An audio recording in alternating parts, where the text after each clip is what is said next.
All right, now let's bring in political analyst Joe Siracusa. He's a professor of security and diplomacy at Curtin University, and he joins me now live from Melbourne in Australia. Thank you very much, Professor, for joining us here on TRT World. Now, the supporters of Donald Trump would say that this is an attempt by the Democrats to bar the most prominent rival of President Joe Biden from running in the next election. Is it?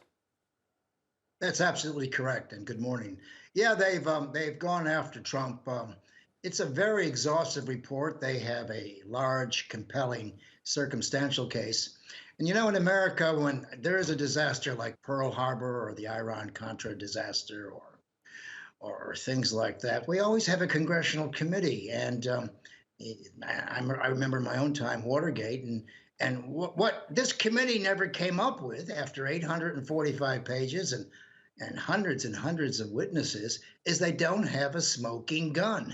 They can't prove beyond a reasonable doubt that Donald Trump orchestrated an insurrection on the day. The interesting thing to me is that the 9 members of the committee were all under threat of death on the day. You know, they were all kind of hunkered down in the Capitol, thinking terrible things were going to happen to them. And it may have actually happened unless there was kind of a pushback. So they're all terribly traumatized, and they're determined to make sure that Donald Trump doesn't hold high office again, or any other kind of office, as a matter of fact. And they've gone after him with the Mueller report and 2 impeachment proceedings. And this one, which is a very compelling circumstantial case, lacks a smoking gun. And of course, it's a legislative committee. And they're only allowed to look at legislative things and Right, Professor, but this is what I remedies. wonder at this point. I mean, on the surface, it says that it is a bipartisan committee, but is it really when you have more than 5 members who are from the majority and only 2 members from the minority?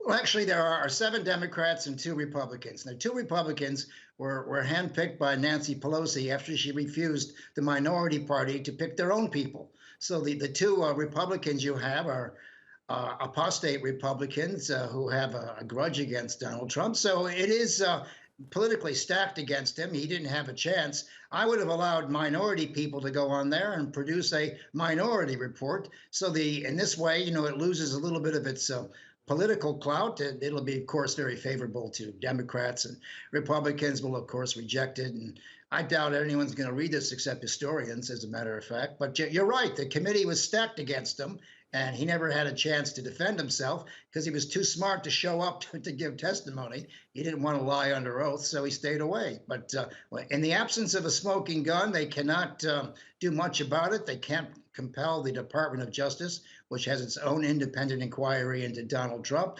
So I think Donald Trump, you know, he lives to fight another day. Now, Professor, the diehard supporters of Donald Trump has proven time and time again that they are willing to do anything to protect their president. Let's just speculate for a second here. If Donald Trump is barred from running in the next election, what do you think his supporters would do? Do you think we could see something as bad as we saw on January 6th once again?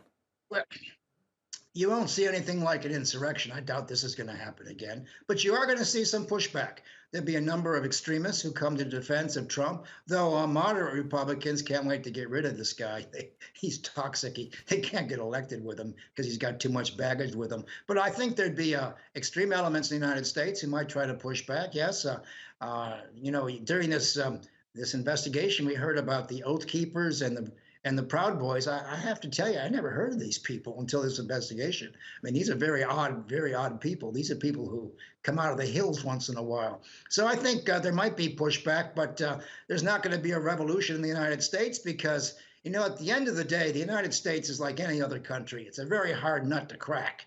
And things worked at the end of the day. Trump finally went home on January 20th, and he could talk and jump up and down about how he was robbed. Well, that's fine. You know, he's entitled to that thought to the day he dies. But without a smoking gun, he's not going to trial, and he's not going to be convicted. And his followers will be following us very, very closely, though I think moderate Republicans and independents have pretty much given up on Donald J. Trump. Professor Joe Siracusa, thank you very much for talking to us here on TRT World.